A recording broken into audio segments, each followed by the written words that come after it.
তৃণমূল বিধানসভা নির্বাচনে ফেভারিট, শেষ মুহূর্তে বিরাট কিছু রদবদল না হলে জোড়া ফুলের সাফল্য নিয়ে অনেকটাই নিশ্চিত ভোট কারবারিরা।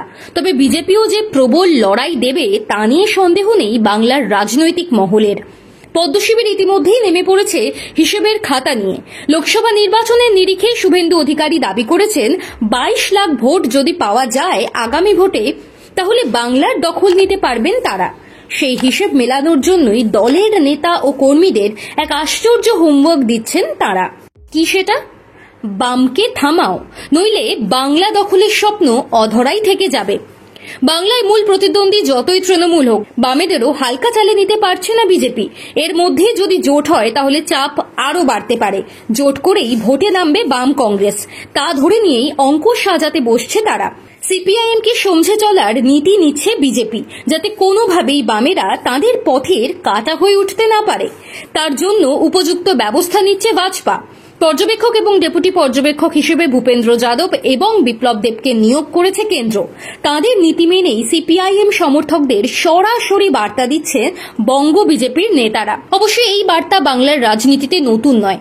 আগে রাম পরে বামতত্ত্ব সেই 2019 সালের নির্বাচন থেকে দেখা গিয়েছে, এবারও তাই তুলে ধরা হচ্ছে।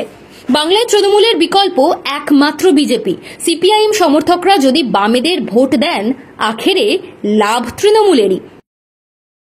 কারণ আগের বিধানসভা নির্বাচন তো বটেই, গত বছরের লোকসভা নির্বাচনেও দমদম, বরানগর, যাদবপুর, বালিগঞ্জের মতো একাধিক কেন্দ্রে যে মার্জিনে তৃণমূলের কাছে হেরেছে বিজেপি, তার চেয়ে অনেক বেশি ভোট পেয়েছে সিপিআইএম।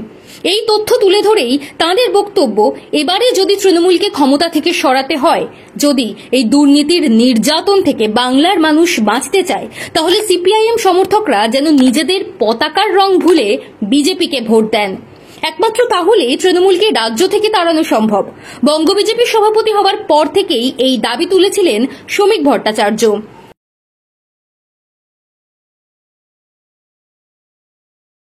রাজ্যে বামেদের কমিটেড ভোট এখনো কিছুটা রয়েছে, যে সংখ্যাটা কিছুটা কমে গিয়ে যদি বিজেপির দিকে যায়, লাভ হতে পারে পদ্মশিবিরের। তাই তারা সরাসরি না হলেও বামকর্মী সমর্থকদের কাছে হাবে ভাবে ফুটিয়ে তুলছেন তাঁদের বার্তা, ভোট কাটবেন না।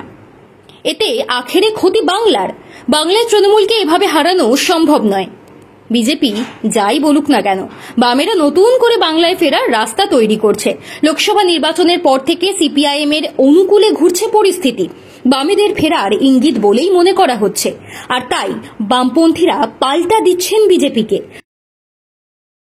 তাঁদের বক্তব্য, বিজেপির সঙ্গে আপোষ করাটা আমাদের মোটিভ নয়, আমাদের মনোভাব স্পষ্ট, তৃণমূল এবং বিজেপি দুই দলকেই হারাতে হবে। বাগবিতণ্ডার মধ্যেই প্রত্যেক দল নিজেদের মতো করে ভোটের প্রস্তুতি শুরু করে দিয়েছে। ফের বাম কংগ্রেস জোট বিধানসভা নির্বাচনে দেখা যাবে কিনা এ নিয়েও চলছে চর্চা। বিহারের ভোট পর্ব শেষ হলেই বাংলায় দেখা যাবে রাহুল গান্ধীকে। তবে শেষ অবধি বাম কংগ্রেসের অঙ্ক কোথায় যাবে, তাতে বিজেপির লাভ হবে কিনা, তার উত্তর মিলবে কয়েক মাসেই।